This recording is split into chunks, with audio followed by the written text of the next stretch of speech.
Welcome to the Bible in a Year, Old and New Testament Bible Reading Plan for 2025, Audio Edition. February 28th, Numbers chapters 21 through 25 and Mark chapter 7, verse 14 to Mark chapter 8, verse 21. Numbers chapter 21. Victory over the Canaanites. The Canaanite king of Arad, who lived in the Negev, heard that the Israelites were approaching on the road through Atharim. So he attacked the Israelites and took some of them as prisoners. Then the people of Israel made this vow to the Lord: "If you will hand these people over to us, we will completely destroy all their towns." The Lord heard the Israelites' request and gave them victory over the Canaanites. The Israelites completely destroyed them and their towns, and the place has been called Hormah ever since. The bronze snake. Then the people of Israel set out from Mount Hor, taking the road to the Red Sea to go around the land of Edom. But the people grew impatient with the long journey, and they began to speak against God and Moses. "Why have you brought us out of Egypt to die here in the wilderness?" they complained. "There is nothing to eat here and nothing to drink, and we hate this horrible manna." So the Lord sent poisonous snakes among the people, and many were bitten and died. Then the people came to Moses and cried out, "We have sinned by speaking against the Lord and against you. Pray that the Lord will take away the snakes." So Moses prayed for the people. Then the Lord told him, "Make a replica of a poisonous snake and attach it to a pole. All who are bitten will live if they simply look at it." So Moses made a snake out of bronze and attached it to a pole.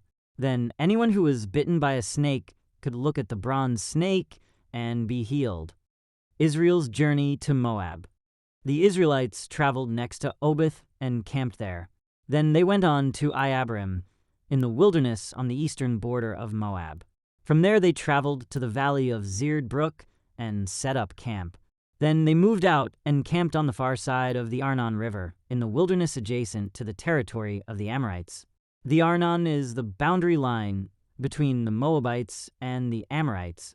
For this reason, the Book of the Wars of the Lord speaks of the town of Waheb in the area of Suphah and the ravines of the Arnon River, and the ravines that extend as far as the settlement of Ar on the border of Moab. From there the Israelites traveled to Beer, which is the well where the Lord said to Moses, "Assemble the people, and I will give them water." There the Israelites sang this song: "Spring up, O well! Yes, sing its praises. Sing of this well, which princes dug, which great leaders hollowed out, with their scepters and staffs." Then the Israelites left the wilderness and proceeded on through Mattanah, Nahaliel, and Bamoth. After that they went to the valley in Moab, where Pisgah Peak overlooks the wasteland. Victory over Sihon and Og. The Israelites sent ambassadors to King Sihon of the Amorites with this message: "Let us travel through your land. We will be careful not to go through your fields and vineyards. We won't even drink water from your wells. We will stay on the king's road until we have passed through your territory." But King Sihon refused to let them cross his territory. Instead, he mobilized his entire army and attacked Israel in the wilderness, engaging them in battle at Jahaz. But the Israelites slaughtered them with their swords and occupied their land from the Arnon River to the Jabbok River. They went only as far as the Ammonite border because the boundary of the Ammonites was fortified. So Israel captured all the towns of the Amorites and settled in them, including the city of Heshbon and its surrounding villages. Heshbon had been the capital of King Sihon of the Amorites. He had defeated a former Moabite king and seized all his land as far as the Arnon River. Therefore, the ancient poets wrote this about him: "Come to Heshbon and let it be rebuilt. Let the city of Sihon be restored." A fire flamed forth from Heshbon, a blaze from the city of Sihon. It burned the city of Ar in Moab. It destroyed the rulers of the Arnon Heights. What sorrow awaits you, O people of Moab! You are finished, O worshippers of Chemosh. Chemosh has left his sons as refugees, his daughters as captives of Sihon, the Amorite king. We have utterly destroyed them. From Heshbon to Dibon, we have completely wiped them out, as far away as Nophah and Medeba. So the people of Israel occupied the territory of the Amorites. After Moses sent men to explore the Jazer area, they captured all the towns in the region and drove out the Amorites who lived there. Then they turned and marched up the road to Bashan, but King Og of Bashan and all his people attacked them at Edrei. The Lord said to Moses, "Do not be afraid of him, for I have handed him over to you, along with all his people and his land. Do the same to him as you did to King Sihon of the Amorites, who ruled in Heshbon." And Israel killed King Og his sons and all his subjects. Not a single survivor remained. Then Israel occupied their land. Numbers chapters 22. Balak sends for Balaam. Then the people of Israel traveled to the plains of Moab and camped east of the Jordan River, across from Jericho. Balak, son of Zippor, the Moabite king, had seen everything the Israelites did to the Amorites. And when the people of Moab saw how many Israelites there were, they were terrified. The king of Moab said to the elders of Midian, "This mob will devour everything in sight, like an ox devours grass in the field." So Balak, king of Moab, 5 sent messengers to call Balaam son of Beor, who was living in his native land of Pethor near the Euphrates River. His message said, "Look, a vast horde of people has arrived from Egypt. They cover the face of the earth and are threatening me. Please come and curse these people for me, because they are too powerful for me. Then perhaps I will be able to conquer them and drive them from the land. I know that blessings fall on any people you bless, and curses fall on people you curse." Balak's messengers, who were elders of Moab and Midian, set out with money to pay Balaam to place a curse upon Israel. They went to Balaam and delivered Balak's message to him. "Stay here overnight," Balaam said. "In the morning I will tell you whatever the Lord directs me to say." So the officials from Moab stayed there with Balaam. That night God came to Balaam and asked him, "Who are these men visiting you?" Balaam said to God, "Balak, son of Zippor, king of Moab, has sent me this message. Look, a vast horde of people has arrived from Egypt, and they cover the face of the earth. Come and curse these people for me. Then perhaps I will be able to stand up to them and drive them from the land." But God told Balaam, "Do not go with them. You are not to curse these people, for they have been blessed." The next morning Balaam got up and told Balak's officials, "Go on home. The Lord will not let me go with you." So the Moabite officials returned to King Balak and reported, "Balaam refused to come with us." Then Balak tried again. This time he sent a larger number of even more distinguished officials than those he had sent the first time. They went to Balaam and delivered this message to him. "This is what Balak, son of Zippor, says. Please don't let anything stop you from coming to help me. I will pay you very well and do whatever you tell me. Just come and curse these people for me." But Balaam responded to Balak's messengers, "Even if Balak were to give me his palace filled with silver and gold, I would be powerless to do anything against the will of the Lord my God. But stay here one more night, and I will see if the Lord has anything else to say to me." That night God came to Balaam and told him, "Since these men have come for you, get up and go with them. But do only what I tell you to do." Balaam and his donkey.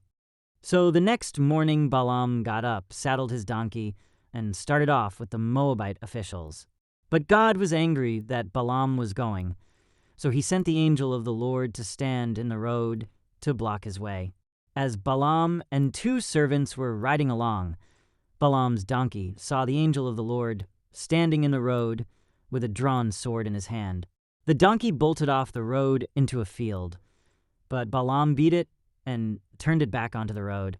Then the angel of the Lord stood at a place where the road narrowed between 2 vineyard walls. When the donkey saw the angel of the Lord, it tried to squeeze by and crushed Balaam's foot against the wall. So Balaam beat the donkey again. Then the angel of the Lord moved farther down the road and stood in a place too narrow for the donkey to get by at all. This time, when the donkey saw the angel, it lay down under Balaam. In a fit of rage, Balaam beat the animal again with his staff. Then the Lord gave the donkey the ability to speak. "What have I done to you that deserves your beating me 3 times?" it asked Balaam. "You have made me look like a fool." Balaam shouted, "If I had a sword with me, I would kill you. But I am the same donkey you have ridden all your life." The donkey answered, "Have I ever done anything like this before?" "No," Balaam admitted. Then the Lord opened Balaam's eyes, and he saw the angel of the Lord standing in the roadway with a drawn sword in his hand. Balaam bowed his head and fell face down on the ground before him. "Why did you beat your donkey those 3 times?" the angel of the Lord demanded. "Look, I have come to block your way, because you are stubbornly resisting me. 3 times the donkey saw me and shied away. Otherwise, I would certainly have killed you by now and spared the donkey." Then Balaam confessed to the angel of the Lord, "I have sinned. I didn't realize you were standing in the road to block my way. I will return home if you are against my going." But the angel of the Lord told Balaam, "Go with these men, but say only what I tell you to say." So Balaam went on with Balak's officials. When King Balak heard that Balaam was on the way, he went out to meet him at a Moabite town on the Arnon River at the farthest border of his land. "Didn't I send you an urgent invitation? Why didn't you come right away?" Balak asked Balaam, "Didn't you believe me when I said I would reward you richly?" Balaam replied, "Look, now I have come, but I have no power to say whatever I want. I will speak only the message that God puts in my mouth." Then Balaam accompanied Balak to Kiriath-Huzoth, where the king sacrificed cattle and sheep. He sent portions of the meat to Balaam and the officials who were with him. The next morning Balak took Balaam up to Bamithbal. From there he could see some of the people of Israel spread out below him. Numbers chapter 23. Balaam blesses Israel. Then Balaam said to King Balak, "Build me 7 altars here, and prepare 7 young bulls and 7 rams for me to sacrifice." Balak followed his instructions, and the 2 of them sacrificed a young bull and a ram on each altar. Then Balaam said to Balak, "Stand here by your burnt offerings, and I will go to see if the Lord will respond to me. Then I will tell you whatever he reveals to me." So Balaam went alone to the top of a bare hill, and God met him there. Balaam said to him, "I have prepared 7 altars and have sacrificed a young bull and a ram on each altar." The Lord gave Balaam a message for King Balak. Then he said, "Go back to Balak and give him my message." So Balaam returned and found the king standing beside his burnt offerings with all the officials of Moab. This was the message Balaam delivered. "Balak summoned me to come from Aram. The king of Moab brought me from the eastern hills. 'Come,' he said, 'curse Jacob for me. Come and announce Israel's doom.' But how can I curse those whom God has not cursed? How can I condemn those whom the Lord has not condemned? I see them from the cliff tops. I watch them from the hills. I see a people who live by themselves, set apart from other nations, who can count Jacob's descendants as numerous as dust, who can count even 1/4 of Israel's people. Let me die like the righteous. Let my life end like theirs." Then King Balak demanded of Balaam, "What have you done to me? I brought you to curse my enemies. Instead, you have blessed them." But Balaam replied, "I will speak only the message that the Lord puts in my mouth." Balaam's second message. Then King Balak told him, "Come with me to another place. There you will see another part of the nation of Israel, but not all of them. Curse at least that many." So Balak took Balaam to the plateau of Zophim on Pisgah Peak. He built 7 altars there and offered a young bull and a ram on each altar. Then Balaam said to the king, "Stand here by your burnt offerings while I go over there to meet the Lord." And the Lord met Balaam and gave him a message. Then he said, "Go back to Balak and give him my message." So Balaam returned and found the king standing beside his burnt offerings with all the officials of Moab. "What did the Lord say?" Balak asked eagerly. This was the message Balaam delivered. "Rise up, Balak, and listen. Hear me, son of Zippor. God is not a man, so he does not lie. He is not human, so he does not change his mind. Has he ever spoken and failed to act? Has he ever promised and not carried it through? Listen, I received a command to bless. God is blessed, and I cannot reverse it. No misfortune is in his plan for Jacob. No trouble is in store for Israel. For the Lord their God is with them. He has been proclaimed their king. God brought them out of Egypt. For them he is as strong as a wild ox. No curse can touch Jacob. No magic has any power against Israel. For now it will be said of Jacob, what wonders God has done for Israel. These people rise up like a lioness, like a majestic lion rousing itself. They refuse to rest until they have feasted on prey, drinking the blood of the slaughtered. Then Balak said to Balaam, "Fine, but if you won't curse them, at least don't bless them." But Balaam replied to Balak, "Didn't I tell you that I can do only what the Lord tells me?" Balaam's third message. Then King Balak said to Balaam, "Come, I will take you to one more place. Perhaps it will please God to let you curse them from there." So Balak took Balaam to the top of Mount Peor, overlooking the wasteland. Balaam again told Balak, "Build me 7 altars, and prepare 7 young bulls and 7 rams for me to sacrifice." So Balak did as Balaam ordered, and offered a young bull and a ram on each altar. Numbers chapter 24. By now Balaam realized that the Lord was determined to bless Israel, so he did not resort to divination as before. Instead, he turned and looked out toward the wilderness, where he saw the people of Israel camped, tribe by tribe. Then the Spirit of God came upon him, and this is the message he delivered.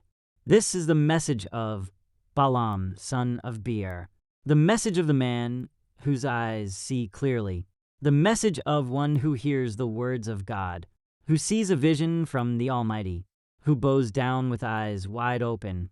How beautiful are your tents, O Jacob! How lovely are your homes, O Israel!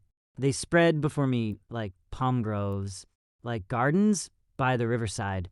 They are like tall trees planted by the Lord, like cedars beside the waters. Water will flow from their buckets. Their offspring have all they need. Their king will be greater than Agag. Their kingdom will be exalted. God brought them out of Egypt. For them he is as strong as a wild ox. He devours all the nations that oppose him, breaking their bones in pieces, shooting them with arrows. Like a lion, Israel crouches and lies down, like a lioness who dares to arouse her. Blessed is everyone who blesses you, O Israel, and cursed is everyone who curses you. King Balak flew into a rage against Balaam. He angrily clapped his hands and shouted, "I called you to curse my enemies. Instead, you have blessed them 3 times. Now get out of here. Go back home. I promised to reward you richly, but the Lord has kept you from your reward." Balaam told Balak, "Don't you remember what I told your messengers? I said, even if Balak were to give me his palace filled with silver and gold, I would be powerless to do anything against the will of the Lord.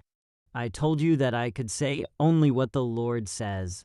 Now I am returning to my own people. But first let me tell you what the Israelites will do to your people in the future." Balaam's final messages. This is the message Balaam delivered.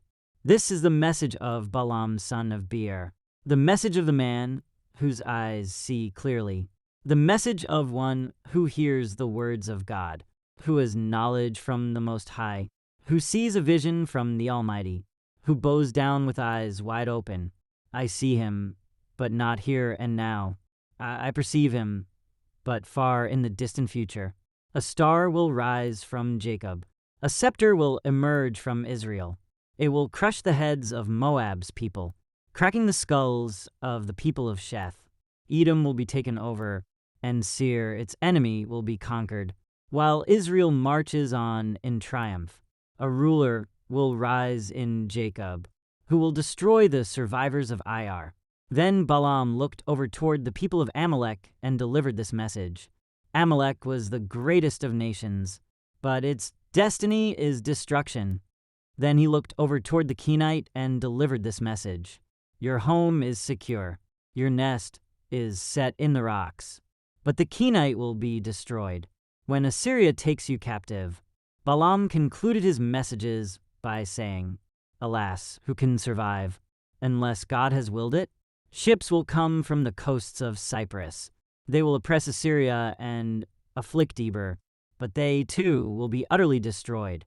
Then Balaam left and returned home, and Balak also went on his way. Numbers chapter 25.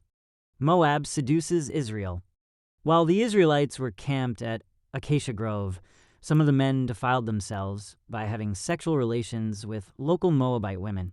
These women invited them to attend sacrifices to their gods, so the Israelites feasted with them and worshipped the gods of Moab. In this way, Israel joined in the worship of Baal of Peor, causing the Lord's anger to blaze against his people.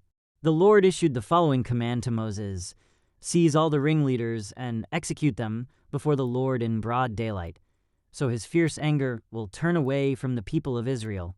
So Moses ordered Israel's judges, Each of you must put to death the men under your authority, who have joined in worshiping Baal of Peor.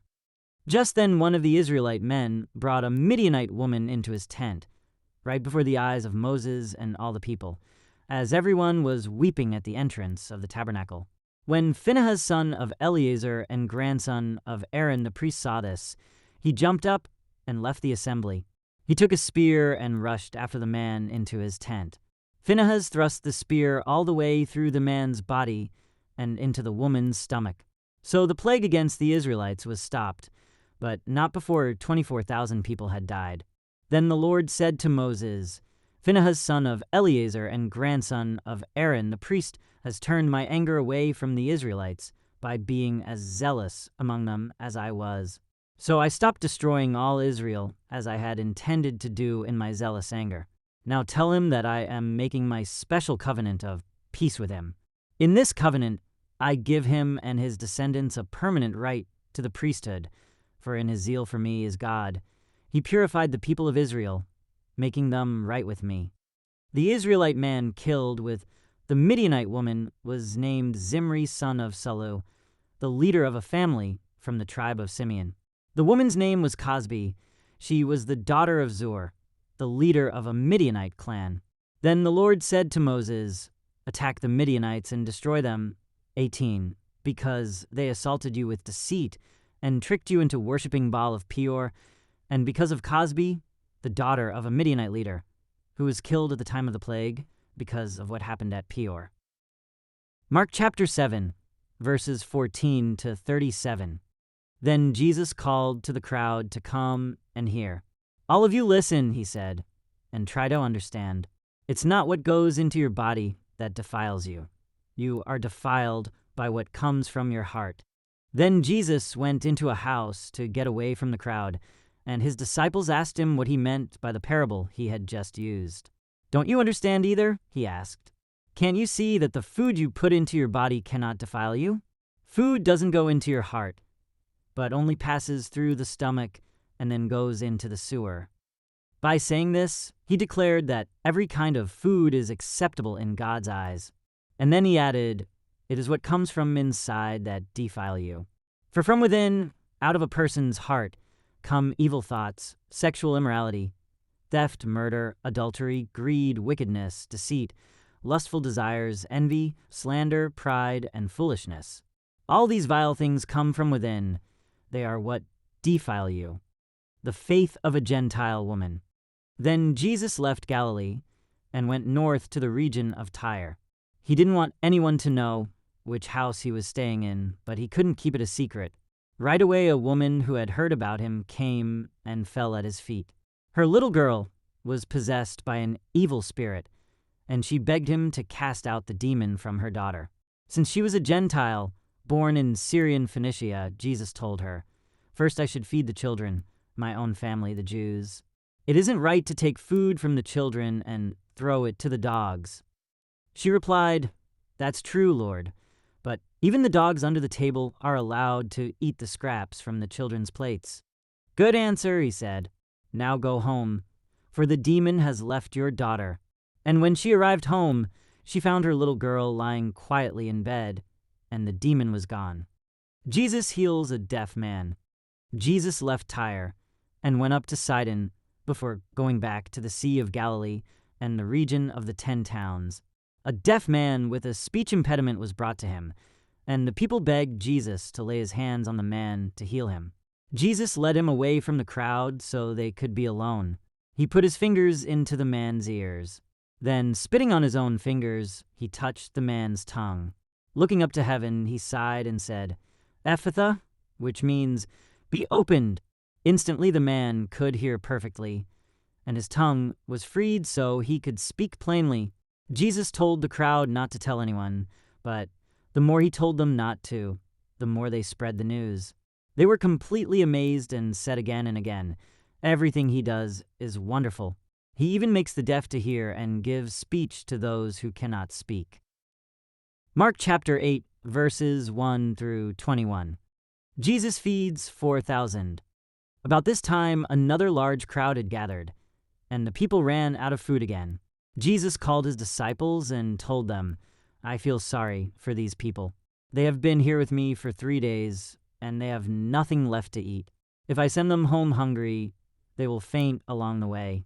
For some of them have come a long distance." His disciples replied, "How are we supposed to find enough food to feed them out here in the wilderness?" Jesus asked, "How much bread do you have?" 7 loaves, they replied. So Jesus told all the people to sit down on the ground. Then he took the 7 loaves, thanked God for them, and broke them into pieces. He gave them to his disciples, who distributed the bread to the crowd. A few small fish were found, too. So Jesus also blessed these and told the disciples to distribute them. They ate as much as they wanted. Afterward, the disciples picked up 7 large baskets of leftover food. There were about 4,000 men in the crowd that day, and Jesus sent them home after they had eaten. Immediately after this, he got into a boat with his disciples and crossed over to the region of Dalmanutha. Pharisees demand a miraculous sign. When the Pharisees heard that Jesus had arrived, they came and started to argue with him. Testing him, they demanded that he show them a miraculous sign from heaven to prove his authority. When he heard this, he sighed deeply in his spirit and said, "Why do these people keep demanding a miraculous sign? I tell you the truth, I will not give this generation any such sign." So he got back into the boat and left them, and he crossed to the other side of the lake, east of the Pharisees and Herod. But the disciples had forgotten to bring any food. They had only 1 loaf of bread with them in the boat. As they were crossing the lake, Jesus warned them, "Watch out. Beware of the yeast of the Pharisees and of Herod." At this they began to argue with each other because they hadn't brought any bread. Jesus knew what they were saying, so he said, "Why are you arguing about having no bread? Don't you know or understand even yet? Are your hearts too hard to take it in? You have eyes. Can't you see? You have ears. Can't you hear? Don't you remember anything at all? When I fed the 5,000 with 5 loaves of bread, how many baskets of leftovers did you pick up afterward?" 12, they said. "And when I fed the 4,000 with 7 loaves, how many large baskets of leftovers did you pick up?" 7, they said. "Don't you understand yet?" he asked them. Thank you for joining as we read through the Bible in 1 year. This has been day 59.